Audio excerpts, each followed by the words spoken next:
I'm a search and rescue officer for the US Forest Service. I have some stories to tell. I have a pretty good track record for finding missing people. Most of the time, they just wander off the path or slip down a small cliff, and they can't find their way back. The majority of them have heard the old stay where you are thing, and they don't wander far. But I've had 2 cases where that didn't happen. Both bother me a lot, and I use them as motivation to search even harder on the missing persons cases I get called on. The first was a little boy who was out berry picking with his parents. He and his sister were together, and both of them went missing around the same time. Their parents lost sight of them for a few seconds, and in that time, both the kids apparently wandered off. When their parents couldn't find them, they called us, and we came out to search the area. We found the daughter pretty quickly, and when we asked where her brother was, she told us that he'd been taken away by the bear man. She said he gave her berries and told her to stay quiet, that he wanted to play with her brother for a while.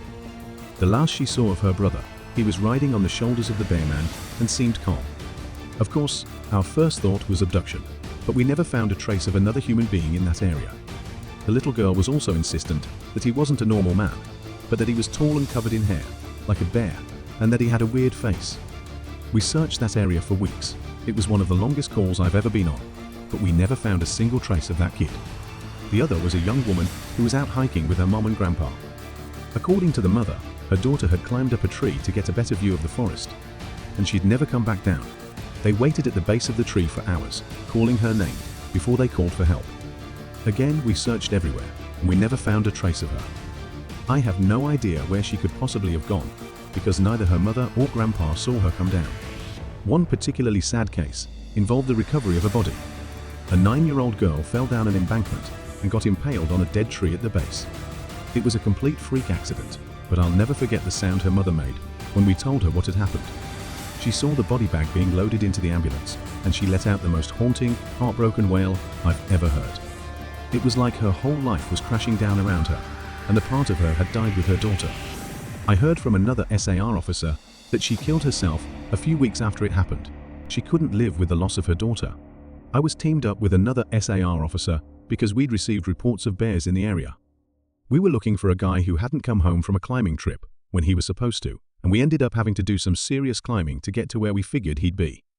We found him trapped in a small crevasse with a broken leg. It was not pleasant. He'd been there for almost 2 days, and his leg was very obviously infected.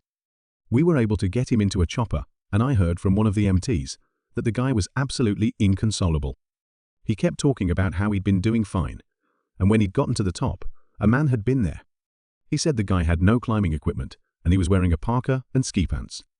He walked up to the guy, and when the guy turned around, he said he had no face. It was just blank. He freaked out and ended up trying to get off the mountain too fast, which is why he'd fallen. He said he could hear the guy all night, climbing down the mountain and letting out these horrible muffled screams. That story bothered the hell out of me. I'm glad I wasn't there to hear it. One of the scariest things I've ever had happen to me involved the search for a young woman who'd gotten separated from her hiking group. We were out until late at night because the dogs had picked up her scent.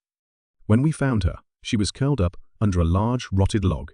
She was missing her shoes and pack, and she was clearly in shock.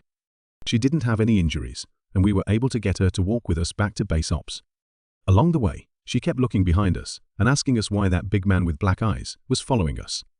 We couldn't see anyone, so we just wrote it off as some weird symptom of shock. But the closer we got to base, the more agitated this woman got. She kept asking me to tell him to stop making faces at her.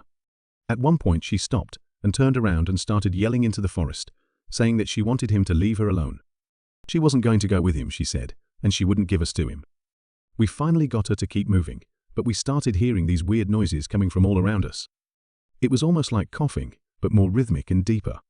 It was almost insect-like. I don't really know how else to describe it.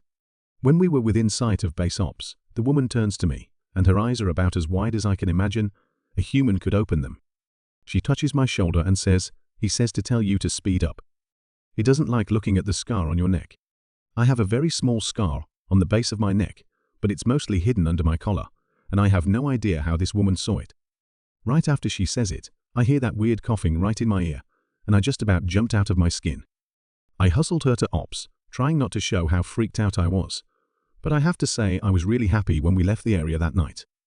This is the last one I'll tell, and it's probably the weirdest story I have. Now, I don't know if this is true in every SAR unit, but in mine, it's sort of an unspoken, regular thing we run into. You can try asking about it with other SAR officers, but even if they know what you're talking about, they probably won't say anything about it. We've been told not to talk about it by our superiors, and at this point, we've all gotten so used to it that it doesn't even seem weird anymore.